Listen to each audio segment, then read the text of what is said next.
Dans cette émission, nous revenons sur un discours extraordinaire et révolutionnaire que Ibrahim Traoré a tenu face au patronat burkinabé, c'était il y a quelques temps. Et dans ce discours qui, à mon avis, est un autre son de cloche dans cette Afrique où la plupart des dirigeants issus de, on va dire, la décolonisation sont un peu hors sujet, un peu en déphasage total avec le contexte actuel et avec les aspirations de la jeunesse, les millénials des années 80.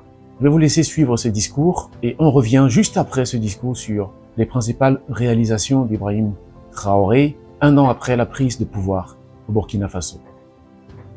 Ne bouge pas.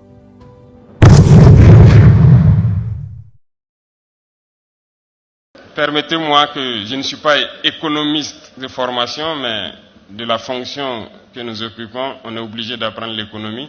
Et je sais que l'économie ne pourra mieux se porter que lorsque nous produisons sur place et qu'on arrête l'importation. Je voudrais donc inviter ici le patronat à inscrire donc dans son agenda le plan stratégique et dans notre vision qui est donc le développement endogène, le concept de production. Parce que nous importons beaucoup et nous souhaitons qu'à partir de janvier, nous allons trouver les formules nécessaires pour que les importateurs soient des producteurs, qu'ils puissent contribuer au projet productif sur place ici. Donc ceux qui importent le riz, qu'ils se préparent à investir dans la production de riz.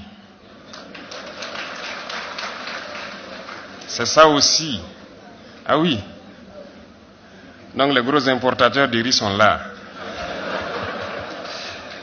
Parce que nous importons trop en Afrique. Nous importons trop, ce qui fait que nos richesses se retrouvent chaque fois dehors. Pendant que nous avons des terres, nous pouvons produire. Et je disais la dernière fois de passage au sud-ouest, j'ai pris le soin de passer par la route pour contempler beaucoup de bas-fonds non exploités. Et donc, je pense que selon les statistiques, en 2025, nous serons à 100 milliards d'importations de riz au Burkina. C'est inadmissible. Et je pense qu'en bon économiste, vous me direz que c'est improductif. Pendant que nous avons des milliers d'hectares de bas-fonds qu'on peut aménager. Donc pour quelqu'un qui voudra désormais importer 10 milliards de riz, nous allons l'obliger à mettre 2 milliards dans un projet structurant où il va employer les jeunes. Et il en sera de même pour la plupart des produits de grande consommation, que sont l'huile, le lait et beaucoup d'autres choses, j'en passe. Et je souhaite que cela, nous puissions discuter donc urgemment pour trouver les voies et moyens qui nous permettront d'employer les jeunes et de les mettre dans cette voie pour que vous puissiez les accompagner. Et qui dit production, dit développement de l'industrie agroalimentaire. Il y en a déjà, je vois que dans votre conseil, il y a quelqu'un qui s'en occupe spécialement. Et je souhaite que nous puissions développer ce secteur. Il faut que nous produisions sur place, mais que nous transformons aussi. Tout ça dans le sens d'arrêter au maximum, en tout cas réduire autant que possible nos importations. Et c'est en ce sens qu'on pourra créer beaucoup d'emplois et que notre économie pourrait mieux se porter. Donc je vous invite à inscrire cette donnée et qu'on puisse ensemble changer le visage du Burkina Faso sur ce volet économique. Notre vision, c'est ramener la paix et la sécurité au Burkina Faso. Et comme je le disais, on ne peut pas amener la paix sans développement. Parce que, à regarder, à analyser notre conflit, beaucoup de gens rejoignent ces groupes armés terroristes ou ont rejoint ces groupes armés terroristes parce qu'ils n'avaient rien à faire. Et lorsqu'un jeune n'a rien à faire, il est oisif, il peut se prêter à tout type de vices. Et qui, plus que vous, pour développer le Burkina Faso? Vous avez embarqué dans cette barque de développement-là, et on ne peut que compter sur vous pour qu'ensemble on puisse réduire le taux de chômage au Burkina Faso et empêcher que nos jeunes ne se retrouvent dans le grand banditisme et aujourd'hui dans le terrorisme. Et nous comptons beaucoup sur vous pour qu'on puisse atteindre cet objectif-là. Donc la guerre et le développement ensemble. Alors vous avez très bien écouté le discours d'Ibrahim Traoré. C'est le genre de discours qu'on a envie d'entendre au regard des enjeux actuels, au regard des aspirations de la jeunesse africaine actuelle. Quand je dis que les dirigeants qui sont issus de la décolonisation, donc ceux qui sont arrivés au pouvoir dans les années 60, 61, 62 sont hors sujet. C'est parce qu'ils ne comprennent pas, ces dirigeants-là, les aspirations de la jeunesse actuelle. On ne peut pas gérer la génération Y, la génération Z, la génération actuelle, avec les méthodes d'une autre époque. Des méthodes qui sont révolues, qui sont inadéquates, qui sont inappropriées, qui ne cadrent pas avec les aspirations de la jeunesse actuelle, avec les défis actuels. C'est justement pour cette raison que je pense que la jeunesse doit prendre pouvoir. Parce que la jeunesse camerounaise est dirigée par une bande d'individus dépassés par les événements. Des individus qui manquent d'enthousiasme. Des individus dont l'avenir est désormais derrière eux. On n'a pas les mêmes pressions. Quand un jeune de 20 ans, de 30 ans, regarde son avenir, il a peur. Mais un vieillard de, je sais pas moi, 60 ans, 70 ans ou 80 qui gère cette jeunesse ne peut pas partager ses craintes.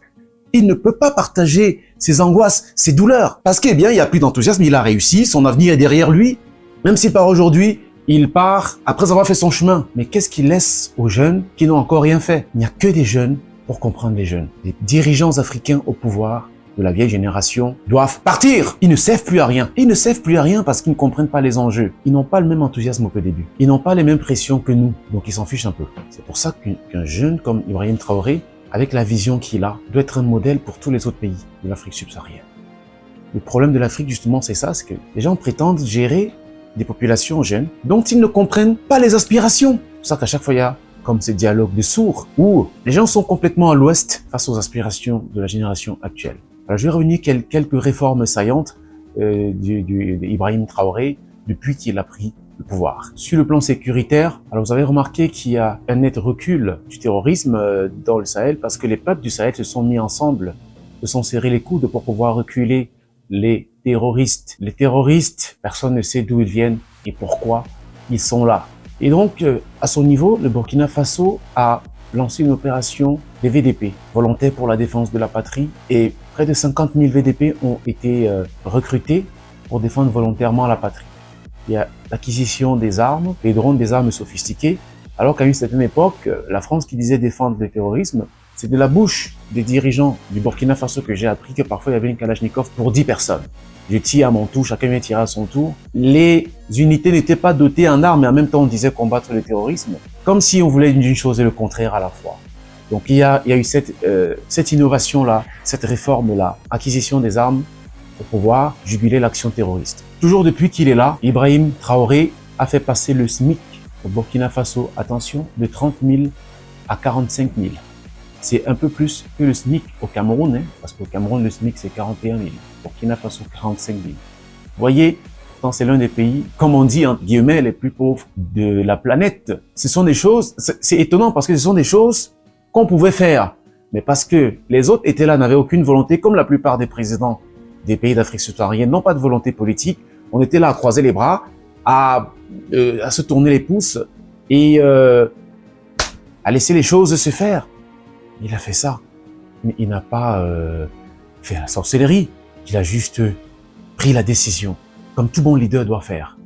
Le SMIC est passé de 30 à 45 000.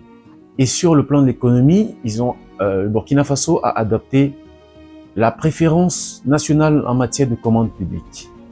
C'est-à-dire que s'il y a une commande publique, c'est une entreprise nationale, c'est une entreprise burkinabé qui s'en occupe.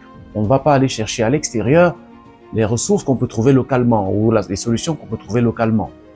Toujours sur le plan économique, en novembre, souvenez-vous, le capitaine Ibrahim Traoré a posé la première pierre de la construction d'une usine de raffinerie d'or à Ouagadougou, arrondissement 12. Et il estimait que pendant longtemps, on a présenté le Burkina Faso comme un pays qui ne produit pas de l'or. Pourtant, il s'est rendu compte avec le peu de temps qui a passé que, le Burkina Faso est un pays producteur d'or. Il a pris l'initiative ou la décision que cet or sera désormais transformé localement, transformé sur place, d'où la pose de la première pierre de la construction de la raffinerie d'or à Ouagadougou, arrondissement 12 en novembre dernier. Il en va de même pour la construction d'une usine de transformation de tomates parce que Ibrahim Traoré encourage beaucoup l'investissement dans l'agriculture. Vous avez vu son discours, vous avez entendu son discours pendant le sommet Russie-Afrique. Il disait que les Africains mendient le blé à travers le monde alors que on a les terres les plus cultivables, on a les terres les plus arables du monde, les plus fertiles du monde, les climats les plus propices du monde. Mais on va mendier le blé, on va mendier la nourriture On prend l'avion pour aller mendier le blé. Ils misent beaucoup sur l'agriculture et c'est une bonne chose. C'est pour ça que la construction d'une usine de transformation de tomates à Bobo Dioulasso est en cours au Burkina Faso.